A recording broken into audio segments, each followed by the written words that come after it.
നമുക്ക് കുറച്ച് മുരിങ്ങയ്ക്ക കിട്ടിയിട്ടുണ്ട്. ഇത് നമ്മുടെ വീട്ടിലുണ്ടായ മുരിങ്ങയ്ക്കയാണ് കേട്ടോ. അപ്പം നമുക്കിതൊന്ന് തോരൻ വെക്കുന്നത് കാണാം. ഒരു മുരിങ്ങയ്ക്ക എടുത്ത് നമ്മൾ ഇങ്ങനെ ഒന്ന് തട്ടുമ്പം രണ്ട് ഇവിടം പൊട്ടി വരിക.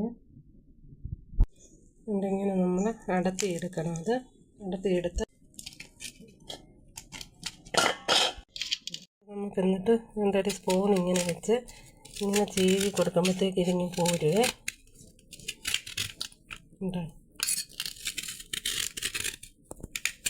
ഇങ്ങനെ ചീവി കൊടുക്കുമ്പോൾ ഇതിൻ്റെ മാംസം മൊത്തം അടന്നിങ്ങ് പോരും.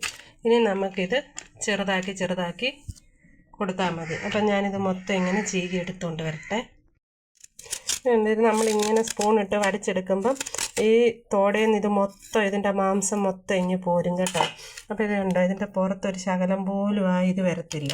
അപ്പോൾ അതിന് കട്ടിയില്ലയോ, നമ്മൾ തോരൻ വെച്ച് കഴിയുമ്പോൾ മുരിങ്ങയ്ക്കായുടെ ആ തൊണ്ടിന് കട്ടിയുള്ള കാരണം അത് അല്ലാതെ എടുക്കുവാണെങ്കിൽ നമ്മൾ കഴിക്കുമ്പം അതിൻ്റെ ആ ചവറ് പോണക്ക് വരും. ഇതാകുമ്പം ആ മാംസം മാത്രം നമുക്കിങ്ങനെ കിട്ടും. അപ്പം നമുക്ക് കുഞ്ഞുങ്ങൾക്ക് വരെ കൊടുക്കാം, ധൈര്യമായിട്ട് കൊടുക്കാൻ പറ്റും കേട്ടോ. കാരണം ആ കട്ടിത്തോട് മൊത്തം പോയ കാരണം ഈ മാംസം മാത്രം കഴിച്ചാൽ മതി, തൊണ്ടയ്ക്ക് പോകുന്നുള്ള പേടിയൊന്നും വേണ്ട.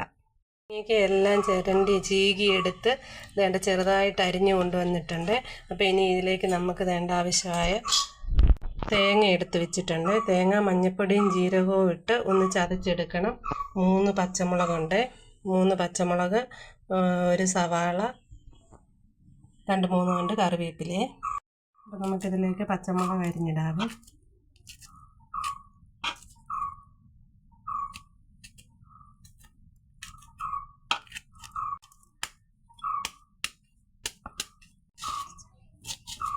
നമുക്ക് ഇതുകൊണ്ട് സവാള അരിഞ്ഞിടാതെ ചെറുതായിട്ട് കുത്തി അരിഞ്ഞ് ഇതിലേക്ക് ഇട്ട് കൊടുക്കാം. നമുക്ക് തേങ്ങ ചതയ്ക്കാനായിട്ട് ഇച്ചിരി മഞ്ഞൾപ്പൊടി ഇട്ട് കൊടുക്കാം. നമുക്കിച്ചിരി നല്ല ജീരകം ഇട്ട് കൊടുക്കാം. ഇനി ഇത് നമുക്കൊന്ന് ചതച്ചുകൊണ്ട് വരാം. ഒത്തിരി അരയരുത്, ചതച്ച് നമുക്ക് എടുത്തുകൊണ്ട് വരാം. നമ്മൾ തോരനിലേക്കുള്ള അരപ്പ് റെഡിയാക്കിക്കൊണ്ട് വന്നിട്ടുണ്ട്. ഇനി നമുക്കിത് ഇതിലേക്ക് ഇട്ട് കൊടുക്കാം.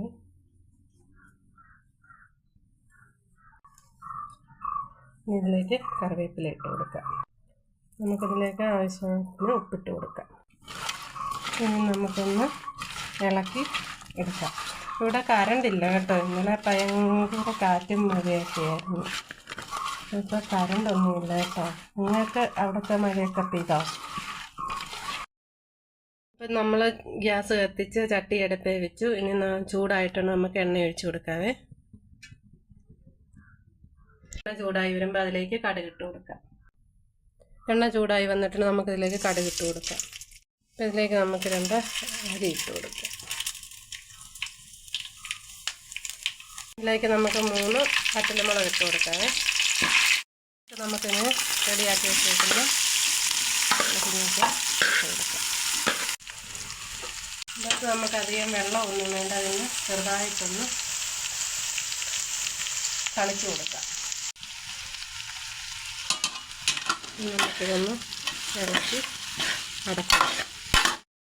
മുരിങ്ങയ്ക്ക തോരൻ ഇവിടെ റെഡിയായി വന്നിട്ടുണ്ട്. എല്ലാം പറ്റി ഉപ്പെല്ലാം പാകത്തിനായി അടിപൊളിയായിട്ട് നമ്മുടെ മുരിങ്ങയ്ക്ക തോരൻ വന്നിട്ടുണ്ട്. അപ്പോൾ എളുപ്പമായി തോരൻ ഉണ്ടാക്കാൻ എല്ലാവരും ട്രൈ ചെയ്ത് നോക്കുക. അപ്പോൾ എൻ്റെ വീഡിയോ ഇത്രയേ ഉള്ളൂ. എല്ലാവരും എൻ്റെ ചാനൽ കാണണേ, സബ്സ്ക്രൈബ് ചെയ്യണേ. ബൈ.